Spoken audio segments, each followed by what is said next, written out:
Nobody can look at that backstory of what happened to him and not realize that it was just evil. They did everything they can to contain him. It's ridiculous. This is like he had his life ahead of him, and so you kind of root for that. You're like, no matter how I feel about him, I root for him against the Zionist lobby.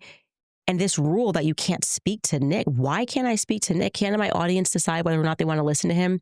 There's this false idea of platforming him, that somehow that's going to be harmful and you can't platform him. If I platform him and Nick seems likable, right? And then he goes on his show and he says horrific things, and my listeners then go over to his show, they're not going to keep listening to Nick. Yeah. They're actually then going to have questions about me. Yeah. Let the people decide. Let the people decide. Yeah. You don't get to think for people. Yeah. There's no such thing as platforming ideas. If people are following that idea, that is on the people. And they are smart enough to make their own decisions. I don't need to tell people to listen to Nick, to not listen to Nick, to platform Nick, to not platform Nick. If I want to talk to Nick, I'll talk to Nick. If I don't want to talk to Nick, I don't talk to Nick.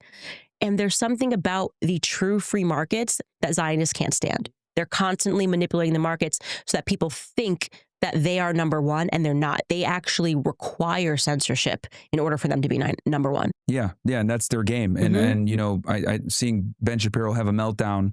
You know, they had the Republican Jewish Coalition a couple weeks ago, and just saying like, oh, these people are platforming whatever. I find it interesting how like they never like, because when you guys, if you actually listen to the interviews that you guys do a lot of the times, it's like, oh, this makes perfect sense. I understand like why you have this worldview. They never criticize what you guys talk about, right? They always criticize you guys directly, saying they're pushing anti-Semitism. Well, what are they saying that's anti-Semitic?